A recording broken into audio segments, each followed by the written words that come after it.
Hey everybody, this is Rydo and we're back to Human Resource Machine. Let's hop back in. So we're up to year 13 of 42. Let's see which one. We're doing maximization room. This is going to be the first one I think that's going to be really starting to get difficult. We've had a smooth sailing before. It's the plan, there's been a change of plans. Gosh. The accounting department has determined that treating all numbers equally is no longer profitable. Management wants the big numbers only. Grab two things from the inbox, put only the bigger of the two in the outbox. If they're equal, just pick one and repeat. We have jump only if negative. Now we're gonna need that. Tell me more. I don't really care which numbers are bigger or smaller. I got paid the same. I get paid the same no matter what. Give me an example. If your inbox is 4, 9, send the 9. -7, -3, send the -3 because it is bigger. Now, this is really where that number line math is a better way of thinking, because it's bigger in the sense that it is further to the right on the number line. A -3 is further to the right on the number line than a -7.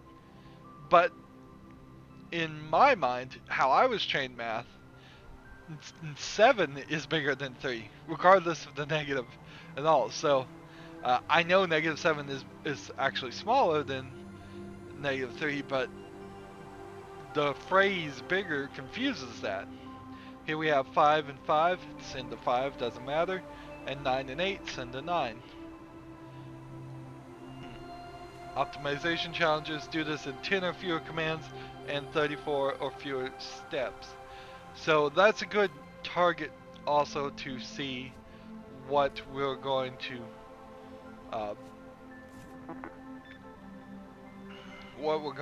do as far as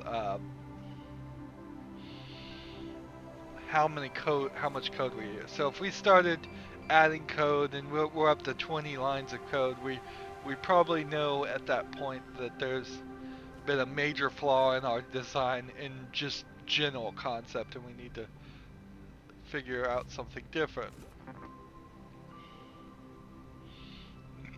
So let's subtract the second number from the first number. If it's negative, if it's 0, we just want it to go to outbox then, because if we subtract, we need to also add it back to get the number back there. So if it's 0, if we have a 5, we put 5 here, we take the second 5, we subtract, we get 0, then we know they're equal, we add it, we can outbox it. We're done with that code right there. Now, if it's a negative number, if we have a 5 we put here, we subtract 1, and it was a positive number, then I suppose we just need to copy from this and outbox and jump here, and so we don't really need the jump of 0 code at all, because if it's positive, that's fine too. We can copy it because the numbers are the same, so we can eliminate that snippet of code, and then we only have to deal with the negative now. And we can see we have 2 lines to do 10. So let's see, if it's negative, then just add it back and outbox it and jump. And unless I have confused the subtraction and the addition here, this should work. And we're at 11 though. So what are we doing extra?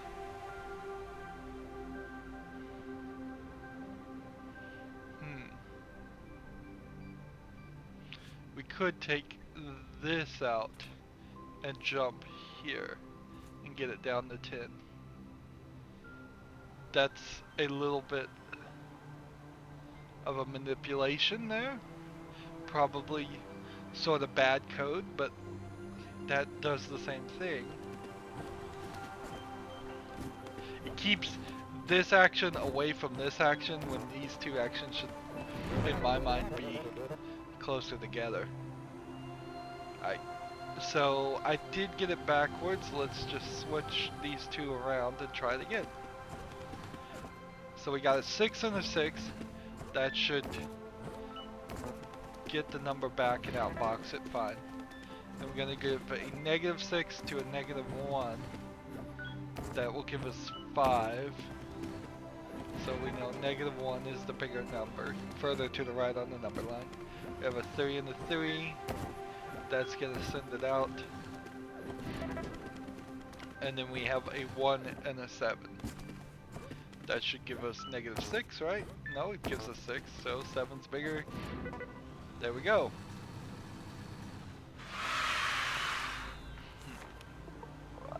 So we did it in 10 things. Can we do that in fewer steps? Probably, but not necessary. We got it done. So no real reason to optimize more. If you were a real programmer, if your job was to optimize code, you could certainly sit here and try to optimize it. Again, maybe the compiler that you're using would probably optimize it just fine. In a lot of ways, the biggest amount of processing that happens in computing for general use for most people is going to be in graphics processing, which happens through special circuitry in your GPU. To work, everyone. That's where the tons of like calculations of physics and graphics is going to happen. The machines are not moving, and they are not communicating. Local authorities are investigating.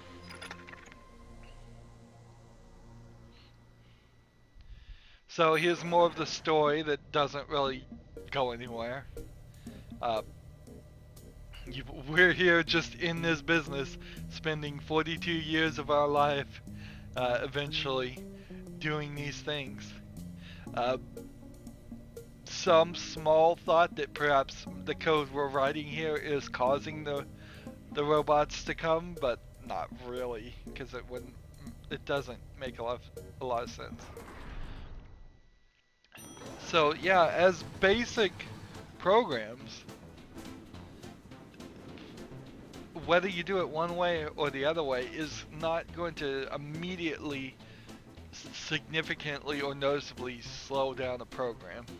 In fact, it has unfortunately allowed programmers to be very sloppy and very bad about writing programs. And it's not until you get into working with 100,000, 1 million, or way more of numbers, of items, of files. It's not until you get into those huge scales that a program actually kind of needs to be as speed programmed as it should be, simply because there's just so much CPU power in a computer these days. Remember, well, you may not even know this, but when we started computers, I had computers that were at, I think 66 megahertz was the lowest CPU I had. 66, maybe with a turbo it went to 142. Maybe there was one that ran at 33 megahertz, maybe even a little lower. There are certainly some specialty processors that run at like 8 megahertz. Now, compare that to 8 megahertz to what we now have in CPUs. We have 4 gigahertz. So 4,500 times as fast processors, and that's a massive increase. Of course, the increases kind of a cheat in CPUs also, because you have your base core, which still only goes up to maybe 600, between 600 to 800 if you're into overclocking. Maybe you can get it up to 1000 megahertz, and then you'll have 4 cores, or you'll have 8 cores, or you'll have or more cores, 12 cores, 16 cores, and then those cores get added, and that's how CPUs generally say that they're 4 gigahertz processors. As far as base clocks, we still haven't gotten computers to go to that level, and we may very well never be able to, simply because they get too hot if they go too fast. That's the main limiting factor, is how much circuitry you can get into a CPU, how small you can get the components, and how cool you can get the components. Anyways, let's get back to the next puzzle. Positive attitudes will determine to increase productivity, and now therefore mandatory. Smile. Management is watching. Yeah, I once worked at a job like that. It's mandatory to be happy.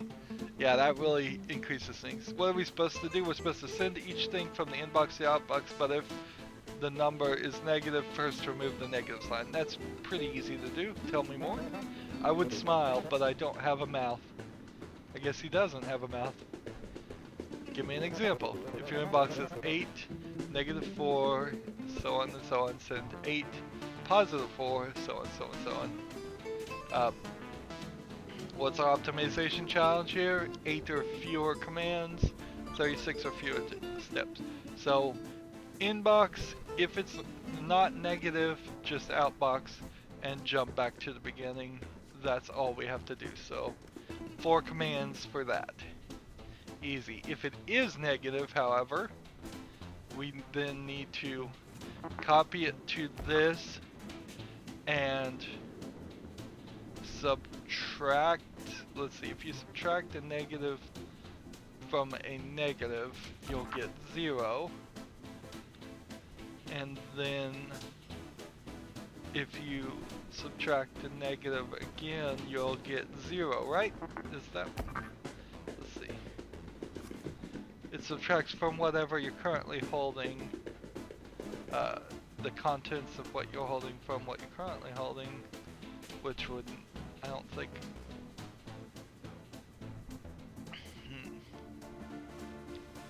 So let's see. I mean, that is the 8 lines. That is our optimization challenge, but I may be thinking backwards on the math here. It is very much math, even though the game said you didn't need to know math. It is math. Programming is math at the core of it. So, saves a lot of steps if it's positive. That gets that subtracts that, and then, oops, it worked, but I didn't put the outbox here. So, I will do some bad programming to save steps here and jump to this outbox command, and then use another step to jump back to the inbox. That will keep us at that 8, but it will probably mess up the 36 steps. Again, bad programming. You definitely want an outbox. I want to see in any code the exit code right at the end of the function. So we've got this here. If it's positive or 0, which technically 0 is neither positive or negative, it sends it out. If it's negative, it puts it down, then subtracts it twice, subtracts it once, and then subtracts that result again. Subtracting a negative moves it further to the right on the number line, again, making it a positive. There would be no problem at all. See, we got the 8 codes, but the steps were too many. So if I was to instead just do what I would prefer to do here, and then we'll just run through this. Let's see how many steps it is this time.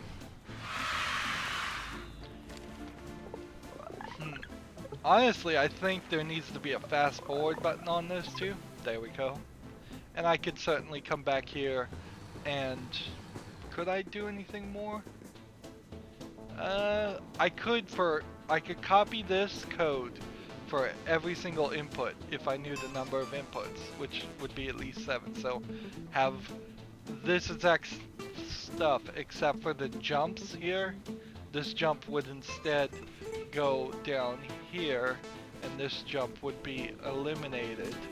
And then I would have to copy these 8 things again, so it'd be inbox, then jump of negative, this way, then outbox, and then jump again to the end, and then copy to 0, and subtract this, and subtract this, and outbox it again, and then I could do that, and that would save me a little bit of work here as far as steps, but it's just by making redundant code, unrolling the loops, which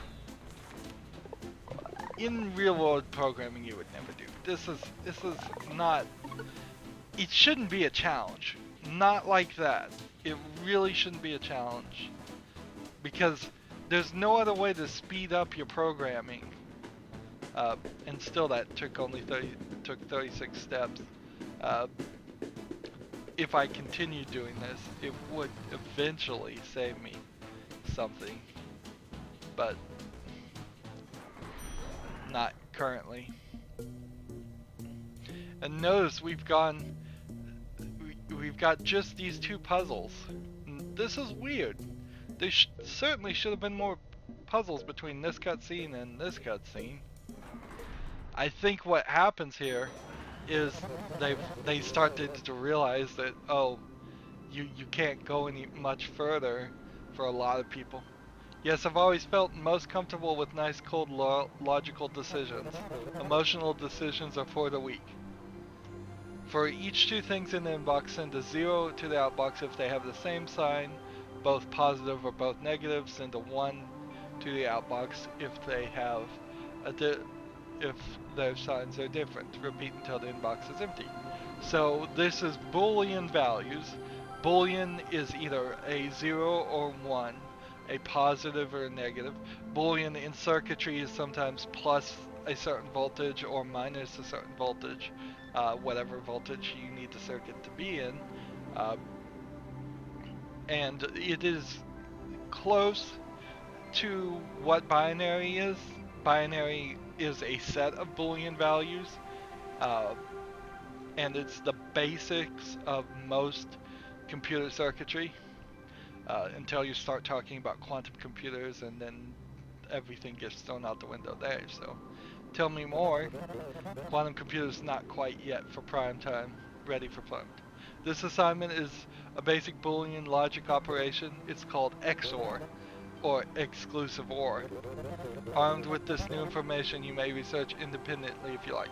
So the game is basically telling you, here's the keyword, go type this into Google if you want to understand the concept of XOR, which is a Boolean circuitry test that has to be used a lot. So, it's not explaining any of that. It's not giving you any help. There needs to be a few pages of tutorials and explanations here. This game feels like it highly requires you to have a severe amount of knowledge in your head about programming before you even start.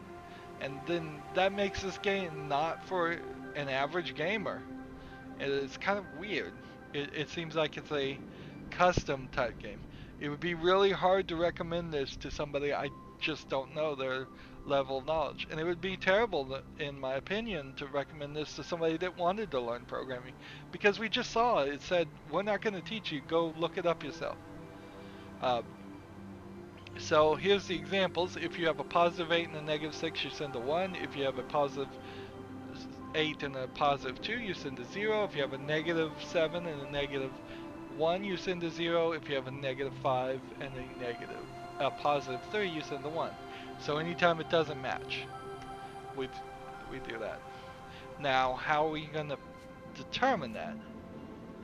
Well, in the last code, we could determine if something was negative. Uh, what's our optimization challenge here? 12 or fewer commands. Notice that the number of commands are uh, getting higher and higher as we go. So if this one's negative, go to this point. If it's negative, copy a 0, which we can only get from this point. Now this again is the beginning of where this programming language is limited and unrealistic. The only way you can get a 0 to send out to the outbox is because there is a 0 on the carpet. If you change the 0, if you overwrote it, if you copied to this with the 0, you could never get that 0 back without maybe doing some work, and that would be that's just ridiculous. In the regular computer programming, you just say send out 0 and have that defined in the code, hard coded, so it never changes. Uh, so some silliness there. Now, what are we gonna do as far as if it is a positive, then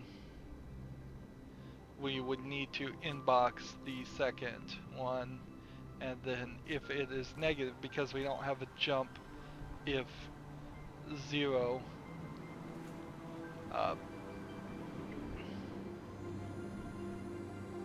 let's see. So we don't have a jump of positive here, so we can only test for negatively. Negative 2, negative t, if it's negative. So instead of duplicating that code, we'll just jump. So inbox, if it's positive, it won't jump here. Then inbox the second one. If it's positive, it won't jump here. So then this jump will be triggered, and that will send it to this point, which copies the 0 and sends it out. Or inbox, if it is negative, it goes here. Inbox, if it's negative, it goes here. Good. Now all we need is the other solution. If it's negative the second time, we're going to copy the 1 and outbox. And if it's positive the second time, but the first one is there, we'll do this, and then we go back to the beginning. Now that's 13 lines, so how do we get it down to 12?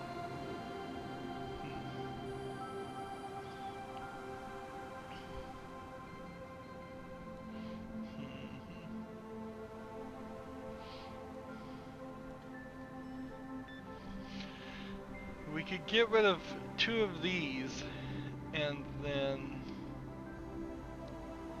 do some bad programming here. If we did this and then on the first loop skip it and then got rid of that, and then this jumps back to this too, so that gets rid of the 2 outboxes, but it doesn't completely solve the issue.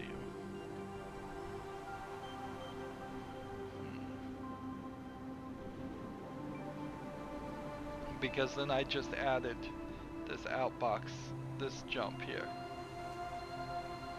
So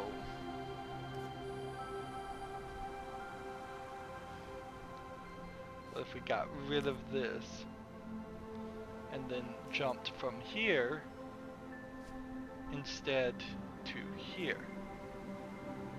Okay, that works. It's getting to be a rat's nest here.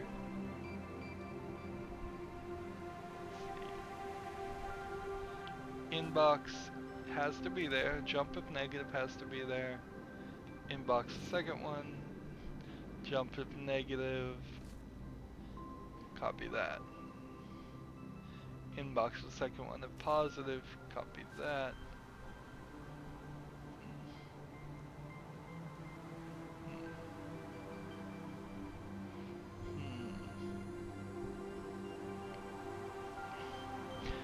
At the moment, this should work, but it's one too many jumps. It's rather complicated.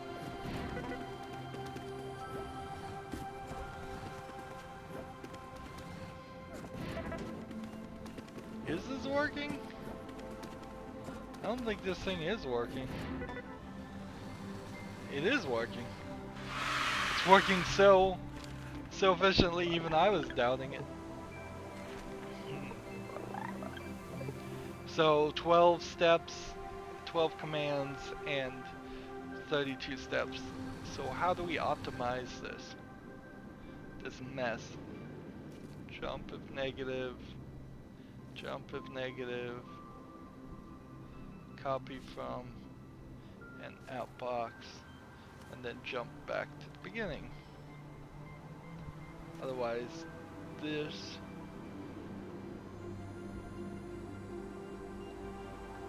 if negative, jump here, copy from here to there.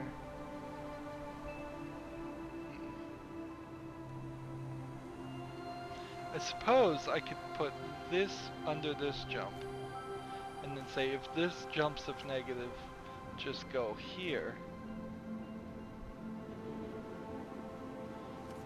And then this jump doesn't need to exist.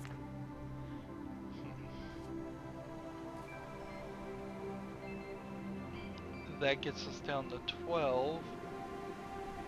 And then this jump is going here, and this jump is going here. So I don't think we need this anymore.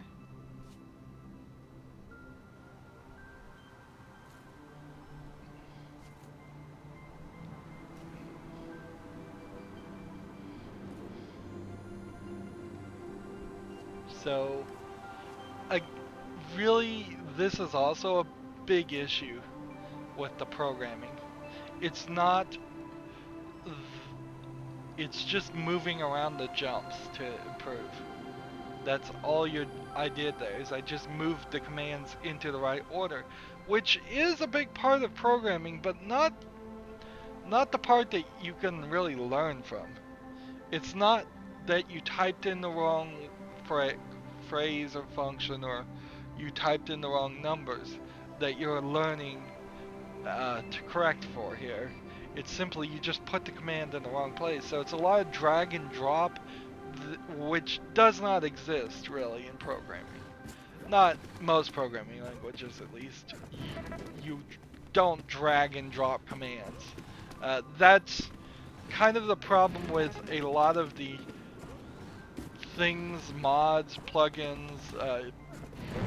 I know there's a Minecraft education version that's going to try and teach programming that's drag and drop. I know there's a Lego education program that tries to do it drag and drop. Everybody tries to do drag and drop. Programming is never going to be drag and drop, because dragging and dropping the solution implies that the solution is already known. That's not what programming is. Programming is creating new solutions. It's making new things. We don't really need people to do things they've already done. It's about thinking of new things, and that means typing. That means doing that. Keyboarding skills and typing is an important thing to also point out. Before I could take any programming class, well, technically, before I could take any programming classes, I had to take a half of a year of keyboarding, and I was very, very fast at keyboarding at the end of that. way, way, way fast, which actually was uh, was very helpful in one of the first jobs I ever had after I got out of school, is having fast keyboarding skills. Uh, Usually that your mileage may vary on that. Also, keyboarding uh, classes did the more important thing than typing fast, because you really don't have to be above average for a keyboarder. You need to be accurate. So this was definitely in an age before we had cell phones and uh, well, smartphones that you would type and text like that. So I really wonder what those that level of accuracy that you do on a cell phone is going to, if that would translate into actual typing on an actual keyboard in a negative fashion. I hope it wouldn't, but it very well might. Speaking of negative fashions, I've messed this up somehow. Inbox if it's negative, inbox if it's negative, get that, go there. Otherwise, if they're both positive, get this one and go there. And then if it's negative here, but not negative here, get this one and go there.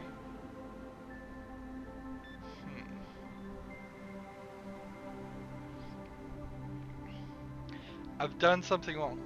One thing you can see you can do when you're programming, even though I haven't recognized my mistake here, if you're ever jumping forward using jump commands, which you should, again, never use, you can actually get rid of that and just move everything up inside of there, up to the end, and that will save you one jump command. Now I didn't move quite everything in there. We need to do that one, and we need to do that one, and then this jump if negative, I believe, goes here.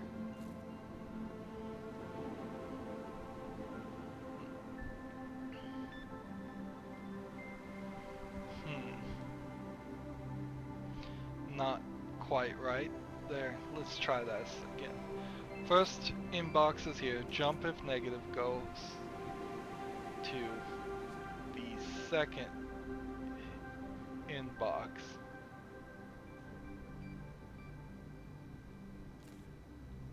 And then jump if negative to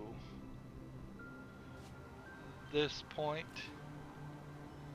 I may very well end up moving things a lot here. Second jump of negative just says that too.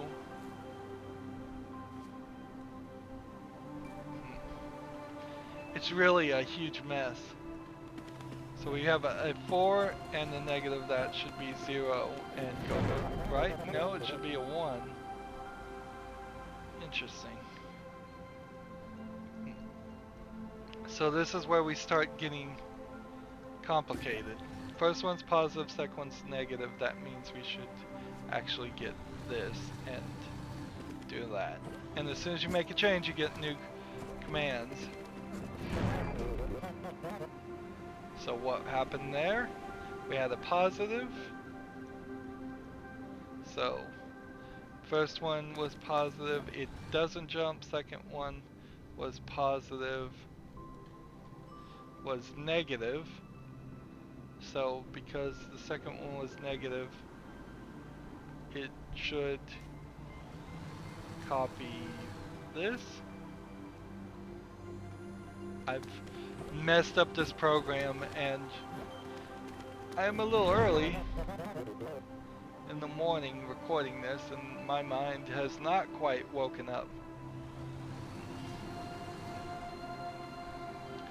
So if negative and positive, send a 0 because no, it should be send a 1.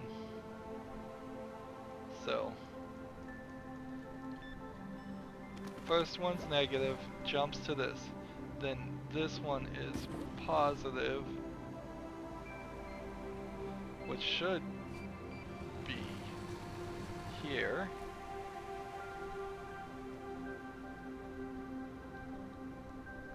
And then if this one's negative, I guess here? Jump.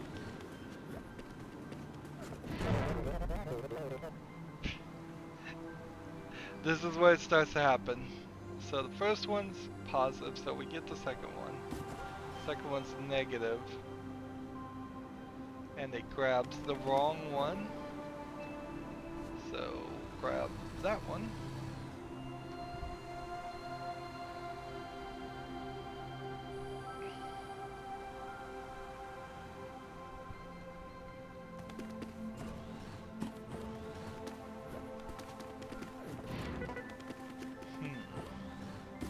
So have I done this perfectly? Maybe, maybe not, because there may be a too positive solution here that does the wrong thing. Yeah, that's what I thought. So if this is positive, if this is positive, we need to add one final jump here, which is going to, I believe, need to go right here. We'll see real quick with this 8 and 2. Nope. So if they're both positive, it actually needs to jump to this one. I suppose labels would help a little bit here, but overall I'm not sure anything really helps get around this crazy jump stuff besides just not using jumps. So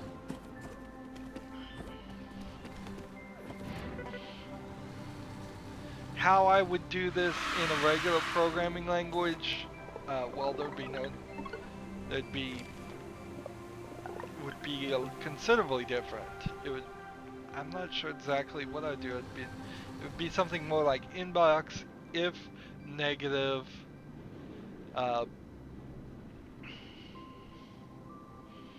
Well, it'd be almost the same except for the jumps.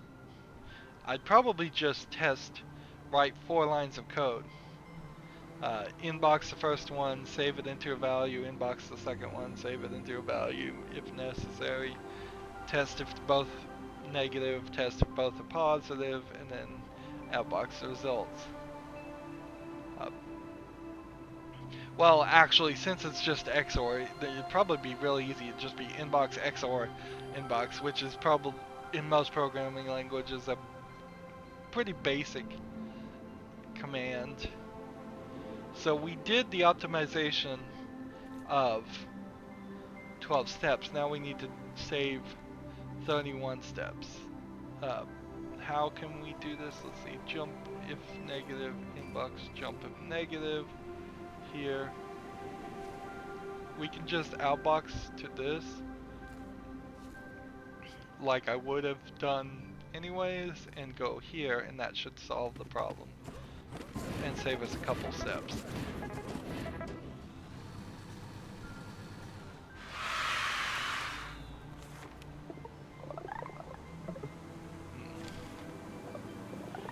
It's a good point to show how one extra command can save you several steps.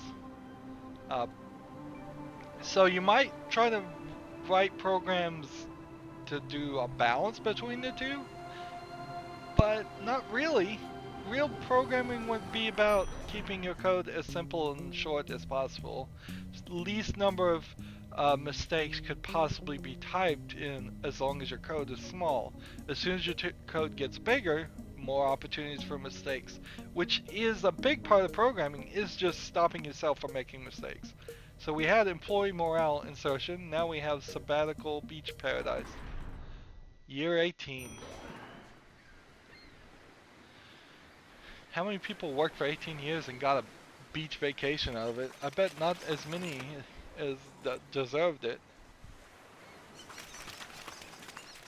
So there's your three boss ladies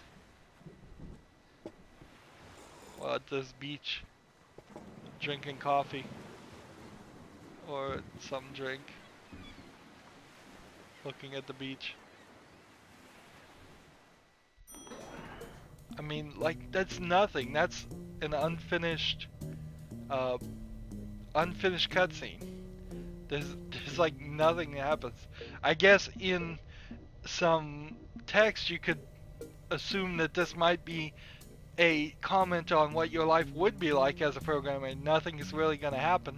You're going to program all day and nothing special is going to happen. At this point, you can see I'm starting to bald. We could go back.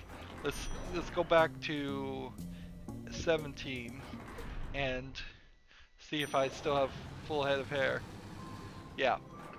So at 18 years, you start to look older, uh, which is a cool thing. Also, there's this robot arm here that uh, apparently some stuff happened while you were gone. Yes, welcome back. Tick tock tick. Time keeps ticking down. Let's get to work. Oh, yes. I love what you've done with your hair. So the hair changes. So this one's countdown.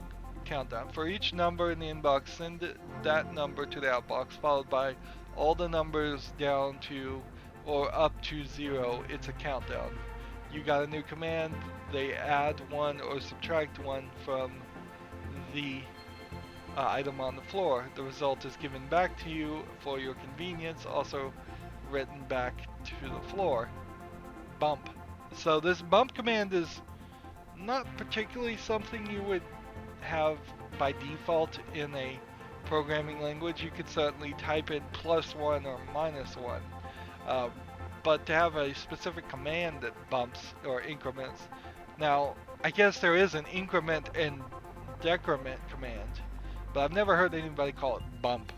That seems a little weird. Bump could indicate something completely different if you were in a programming mindset and you thought it was shifting a digit to the right or left in binary, which is something completely different.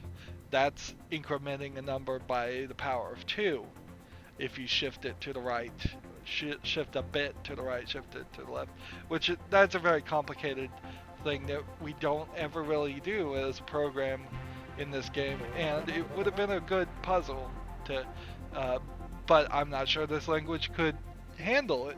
I'm pretty sure it couldn't, because they limit you to really a small amount of numbers between 999 and -999. What's the secret to eternal youth? Enjoying your work, feeling important, and proper sunscreen application.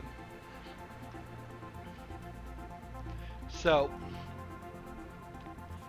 all we need to do is inbox, copy it here, and then outbox, and then copy it from here, and if it's 0,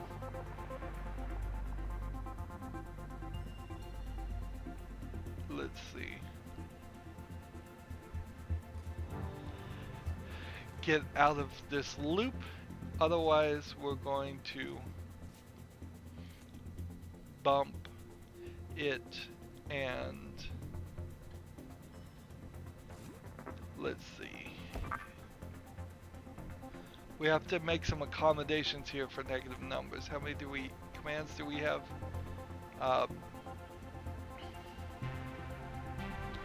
So, jump if negative at the beginning, and then save a command there. So this should be the add if it's a positive, so we should bump down actually. And I may need to move this here, but for the moment I'll leave it there. this needs to actually go at the bottom, below this, right next to this jump that will go back to the top. So we're doing this jump of negative, and I'm doing all of this code kind of in some random ways. So copy from this outbox, bump it positive, and then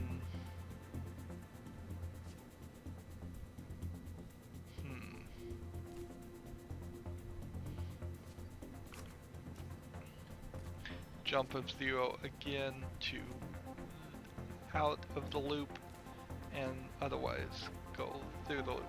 So when you start doing programs like this that have to make special accommodations for if it's negative, it's almost the exact same code. The only difference is the bump minus or the bump plus, and this should work now. 8 goes here, gets sent out, we bump it down to 7, we go here. Now you'll notice in his movements he bumps it, gets a copy of it, and then copies from it. That's simply because I'm actually I'm just being a little inefficient here. I don't actually need to copy from commands, do I? Well, then that can save me a couple spaces. So if this was a little bit slower and you saw that he was doing two things that, and one of them was redundant, that would be helpful. So now here we have an increment issue, and they do want 0. So we don't need this, we don't need this, and we do want 0, so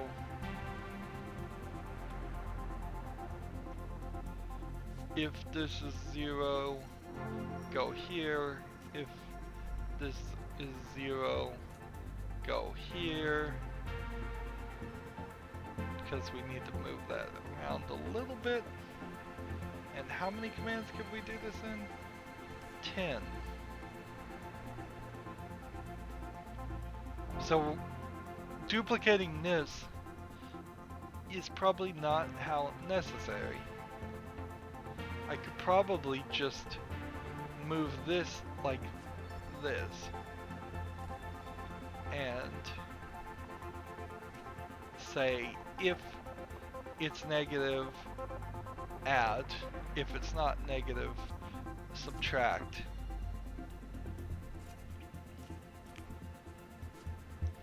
Otherwise, just jump to this.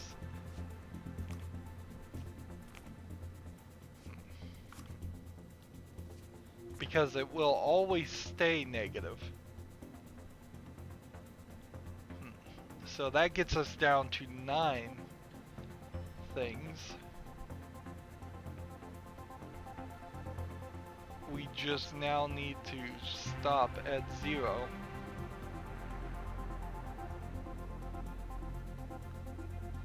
So the last command, if it was negative and it hit 0, it would outbox and then go back.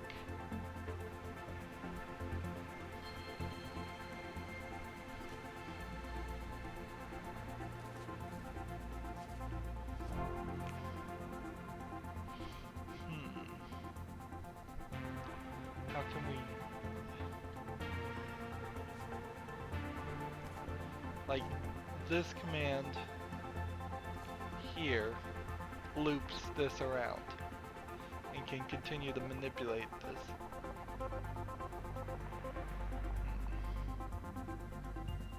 And we do need this command to copy it to some space. Notice that they've given us a ridiculously large amount of space here where you could go off in the completely wrong direction and try and make a list or something of each number as it counts down. Not necessary at all. Outbox bump it down. Well, see, if you outbox something here, it's not gonna work anyways. So we would have to copy or bump something.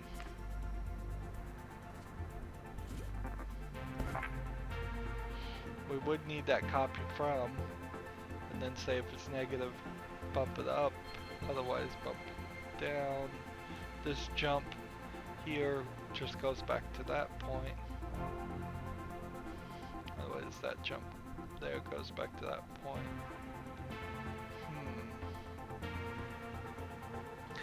And there's still no 0.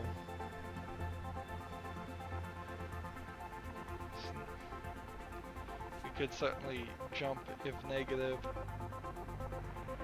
here.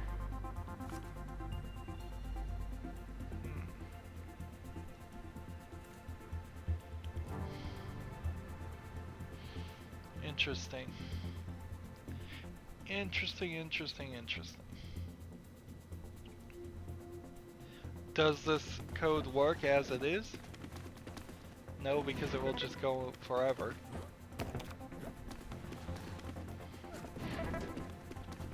So it does everything it needs to do.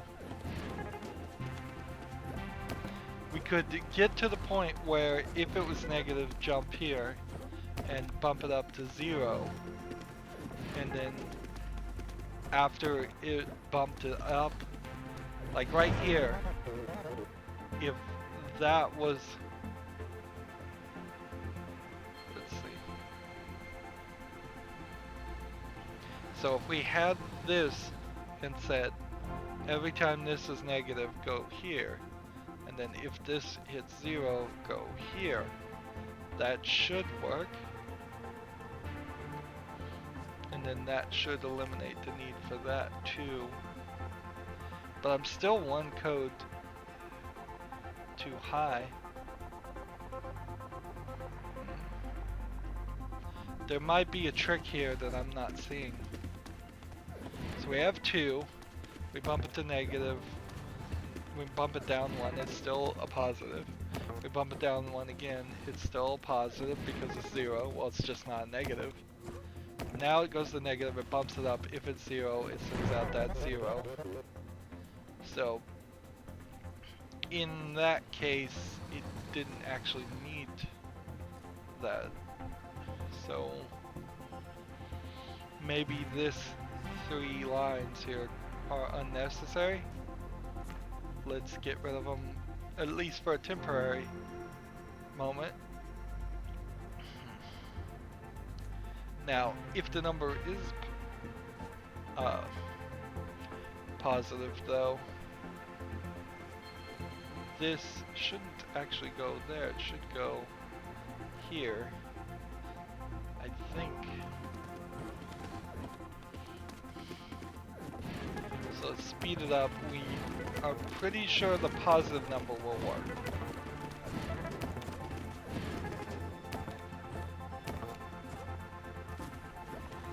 So let's see what happens with the negative number now. If it's negative, add it, and then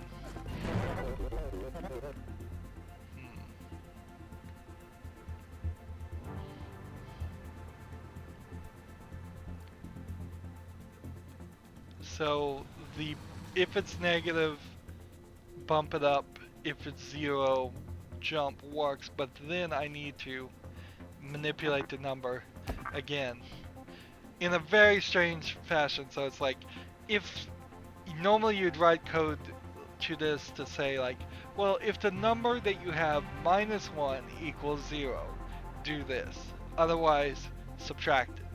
Whereas in this code it's saying, if the number you have is whatever your number you have, subtract 1, then test it, and if it's 0, do one thing, and if it's not 0, well then add back to that number to get the number you had originally at the beginning.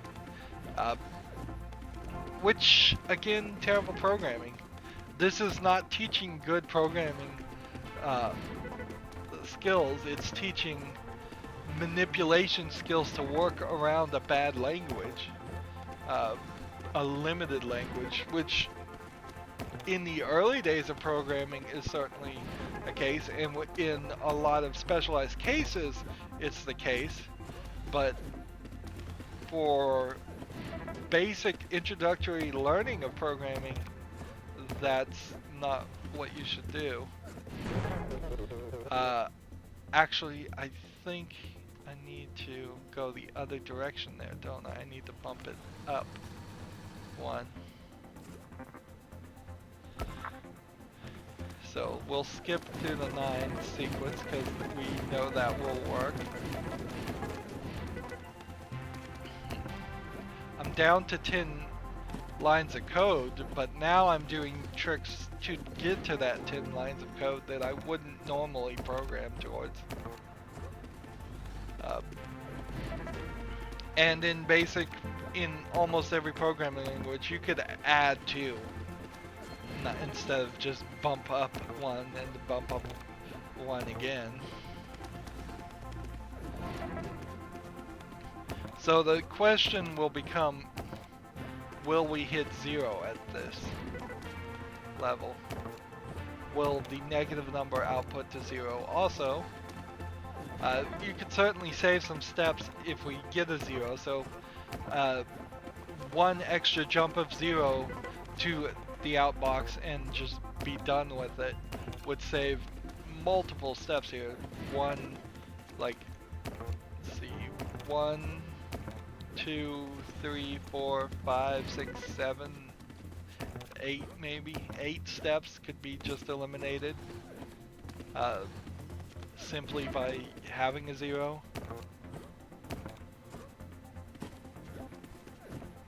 So 0 worked. The negative number worked. This positive number that's just 2 will work. So we've got the code working. It's a mess, though. Wow, it really is a mess. With all these jump commands that you wouldn't want. If you have a math library in your program, programming often uses libraries where other people have written code, you almost certainly would have a single command that would just be like series minus, series plus, where you could just send a number, say what number you want it to reach to, and get that done easily.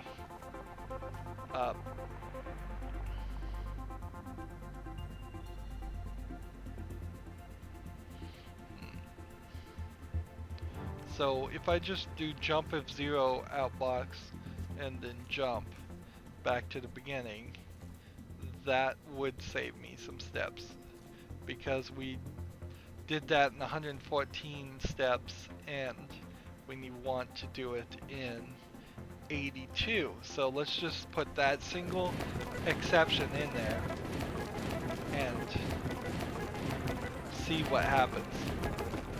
When you're optimizing for steps, it stops being useful to watch this, because you know the code is probably still going to work unless you've done something to make a mistake.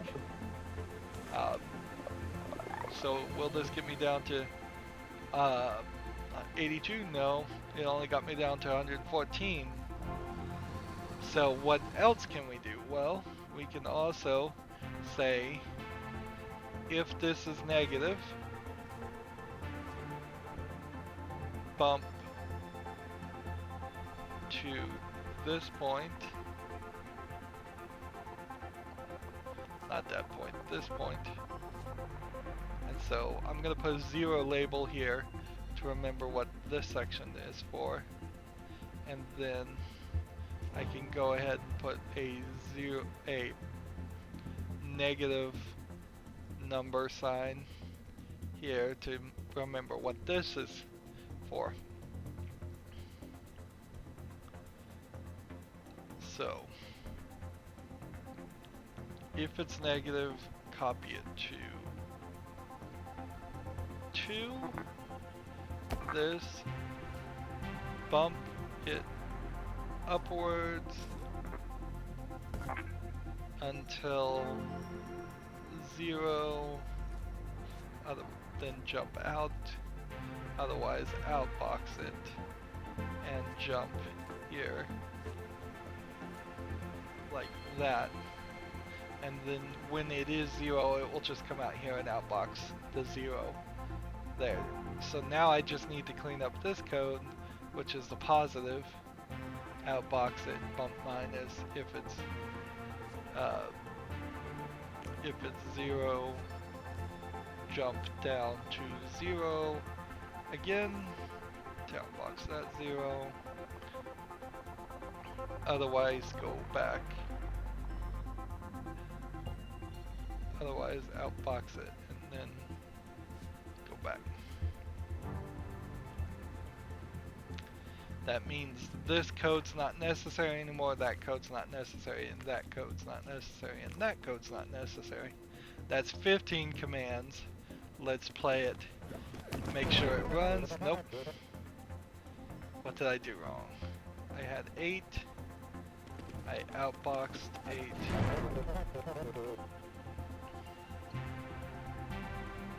I need to outbox it first and then bump it on these. Okay. A little bit of a moving things around.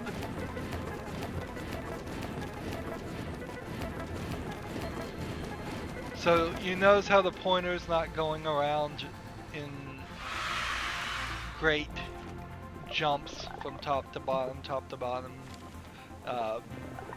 keeping things a lot easier there.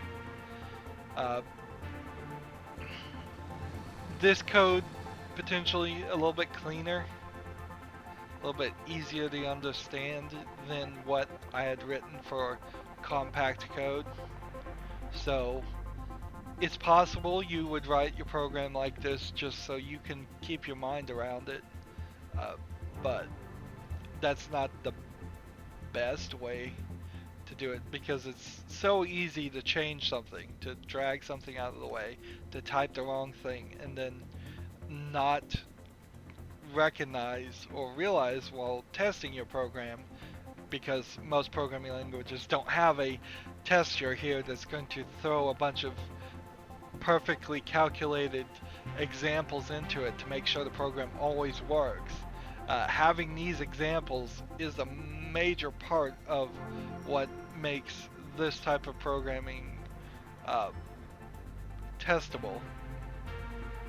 It would be really easy to make a mistake here and hand it to whoever paid you to make that program, and then come back a week, a year later, a week, a month, a year, whenever later, and say your program doesn't work anymore, it's got a bug in it, or they'll just say it's not working, and your immediate thought is, of course it was working, I tested it with my numbers, and then they go, well, when I put in these numbers it doesn't work. And then if they even understand that much, if they can even give you that much feedback, which usually they can't, you're gonna have issues. So I would definitely recommend smaller code just for ease of programming. So that was a sort of difficult one. We're getting into the difficult ones as we reach about 20, and then it just gets harder and harder and harder. That's going to be it for this recording. As always, I ask you to like, share, subscribe, comment if you want to, and watch every second of my videos. All of that helps me out. If you want to support me, you can click on my name, Rydo. On the right will be a blue button that says support this channel. Click it, make a donation. And if you want to friend or follow me on basically any social media sites, there's a whole bunch of links down below. Thank you for watching. Have a good evening.